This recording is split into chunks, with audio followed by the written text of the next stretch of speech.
હવે તમે પણ અમારા મનપસંદ ટોયસ ઓર્ડર કરી શકો છો www.puntunkids.com થી. Link is in the description. Gattu અને ચિંકી ગાર્ડનમાં બીજા બધા બાળકો સાથે રમતા હતા. ત્યાં જ ગુડ્ડી પોતાના ઘરેથી કેટલીક પ્લેટ્સ લઈને ત્યાં આવે છે. અરે ગુડ્ડી, આ શું લાવી તું? તમારા માટે નાસ્તો મોકલ્યો છે મમ્મીએ. આજે મમ્મી પપ્પાની એનિવર્સરી છે ને. વાવ, આમાં તો પેસ્ટ્રી છે. હા, સાથે બધા માટે ચિપ્સ અને સમોસા પણ છે. તમે એન્જોય કરો. પણ ગુડ્ડી, તે તારા મમ્મી પપ્પા માટે શું કર્યું? બબલુ કાકા સાથે બજાર જઈને મેં મમ્મી માટે સાડી ખરીદી અને પપ્પા માટે મેચિંગ કુર્તો. બંને અત્યારે એ જ પહેર્યું છે. તમે લોકો પણ થોડી વારમાં ઘરે આવી જજો. આપણે ડાન્સ કરીશું. અત્યારે હું જાઉં છું. ત્યાં જ ચિંકી ગટ્ટુને જોઈને કહે છે, ગટ્ટુ, તને યાદ છે ને, આવતા અઠવાડિયે આપણા મમ્મી પપ્પાની એનિવર્સરી છે. આપણે અત્યારથી તૈયારીઓ શરૂ કરી દેવી જોઈએ. એવું ના થાય કે ગુડ્ડીની જેમ લાસ્ટ મિનિટ પર યાદ આવે. હા, તું સાચું કહે છે. પણ શું પ્લાન કરીએ? આ વખતે કંઈક અલગ કરીએ. અલગ શું? ઊભી રહે, પહેલા રમીએ, પછી સાથે મળીને વિચારીએ.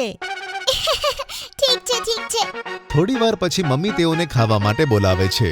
ત્યાં સુધી પપ્પા પણ આવી જાય છે. બધા એક સાથે ડિનર ટેબલ પર ડિનર કરે છે. તમારે રાકેશને ત્યાં પાર્ટી માટે જવાનું હતું ને?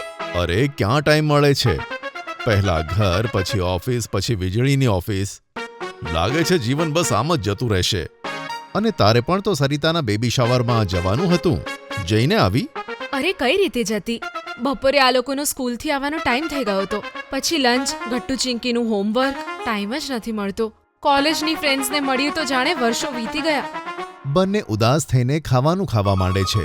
ગટ્ટુ અને ચિંકી બંને આ જોતા હોય છે. બંને પોતાના ઓરડામાં જાય છે. બંને પ્લાન બનાવે છે કે મમ્મી પપ્પાના મિત્રોને આ વખતે સરપ્રાઈઝ પાર્ટીમાં બોલાવીએ. પણ આવું કઈ રીતે કરીશું? દાદી અને દાદાને આમાં ઇન્વોલ્વ કરવા પડશે. ફોનથી તેમના નંબર નીકાળીને તે જ તેઓને બોલાવશે. વાવ, મમ્મી કેટલી ખુશ થઈ જશે ને એમના ફ્રેન્ડ્સને મળીને. યસ, જેમ કે મને બંટીને મળીને સારું લાગે છે. એનિવર્સરીનો દિવસ આવે છે.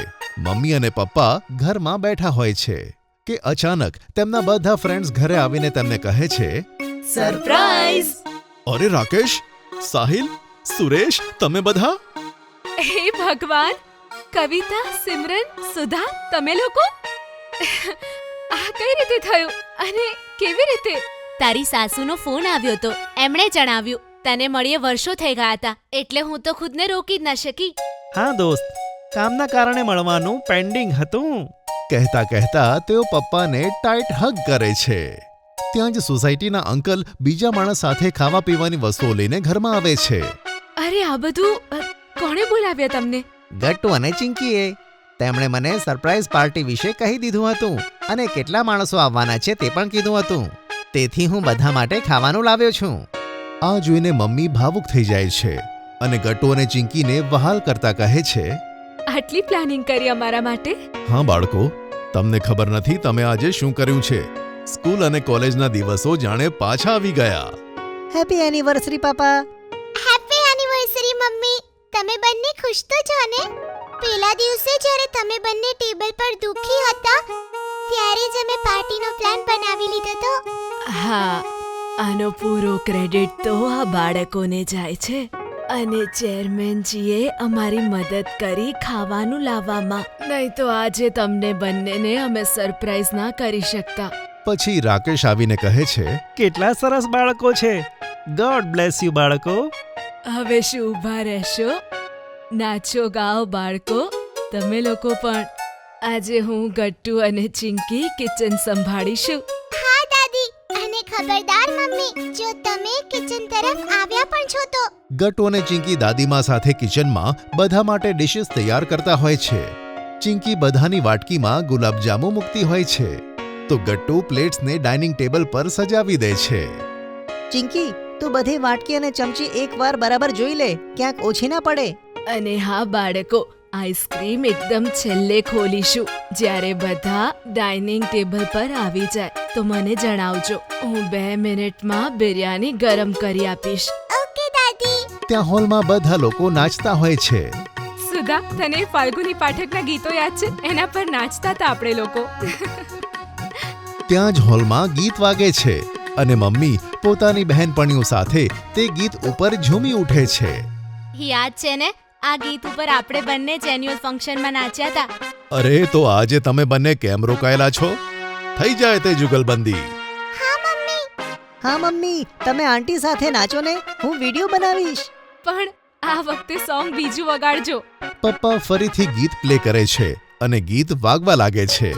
મમ્મી અને સિમરન કોલેજમાં નાચતા હતા તે રીતે નાચવા લાગે છે.